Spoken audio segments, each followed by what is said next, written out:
আদালতে বড় ধাক্কা খেলেন লালু প্রসাদ যাদব, রাবড়ি দেবী ও তেজস্বী যাদব। রেলে জমির বদলে চাকরি দুর্নীতি মামলায় চার্জ গঠনের নির্দেশ দেওয়া হয়েছে দিল্লি আদালতের, এমনটাই নির্দেশনার বিষয়ে কথা বলবো। আমাদের সঙ্গে মুহূর্তে রয়েছেন ফোন লাইনে আমাদের কলকাতা টিভির পলিটিক্যাল এডিটর আশুষ চট্টোপাধ্যায়। আশুষ দা, কি এই নির্দেশ দেওয়া হয়েছে এবং এই নির্দেশ কতটা সিগনিফিকেন্ট এই প্রেক্ষাপটে? দেখো, এই মামলাটার জন্যই লালু প্রসাদ যাদব, তার স্ত্রী রাবড়ি দেবী এবং তাদের পুত্র তেজস্বী যাদব দিল্লি চলে গিয়েছিলেন একদিন আগেই, এবং আজকের মামলাটিতে তারা একটু স্বস্তি পাবেন সেই আশায় ভর করেই ছিলেন তারা। কিন্তু দিল্লির এই আদালত সম্পূর্ণ উল্টো কথা শুনিয়েছে। দিল্লির আদালত মন্তব্য করেছে যে আইআরসিটিসি স্ক্যাম আসলে দুটি হোটেল তৈরি করা এবং আরো বেশ কিছু অভিযোগ রয়েছে, যে এমনকি এই অভিযোগ রয়েছে যে সাধারণ মানুষের থেকে জমি নিয়ে তার বিনিময়ে চাকরি দেওয়ার অভিযোগ। এই সমস্ত অভিযোগের প্রাথমিক সারবত্তা আছে বলে দিল্লির এই আদালত মনে করেছে এবং তাদের বিরুদ্ধে অর্থাৎ লালু, রাবড়ি এবং তেজস্বীর বিরুদ্ধে চার্জ গঠনের নির্দেশ দিয়েছে। চার্জ গঠিত হলে ট্রায়াল শুরু হবে। ট্রায়ালে নিজেদের নির্দোষ প্রতিপন্ন করতে হবে এই তিন নেতাকে।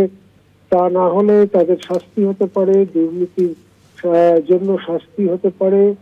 কি কি ধারায় শাস্তি হবে সেটা আমরা পরে জানতে পারবো।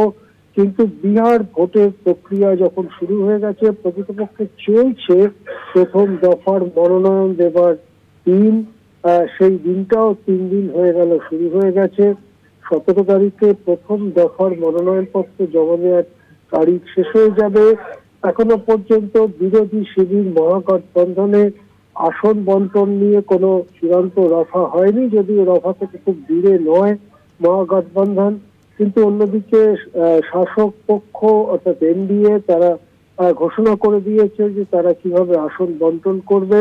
এই পরিস্থিতিতে মঙ্গলবার বিকেলের দিকে মহাগঠবন্ধনের পক্ষ থেকে অর্থাৎ আরজেডি, কংগ্রেস, বাম ইত্যাদি দলগুলির যে জোট, তাদের পক্ষ থেকে আসন সমঝোতার ব্যাপারে ঘোষণা হতে পারে।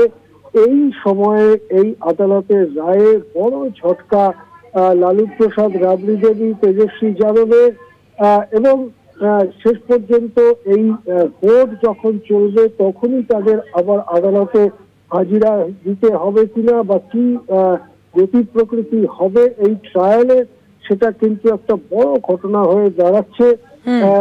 এক কথায় বলা যেতে পারে বিরোধী শিবির, বিহারের নির্বাচনের মুখে বিরোধী শিবিরের বড় ঝটকা এই আদালতের রায়ের ফলে।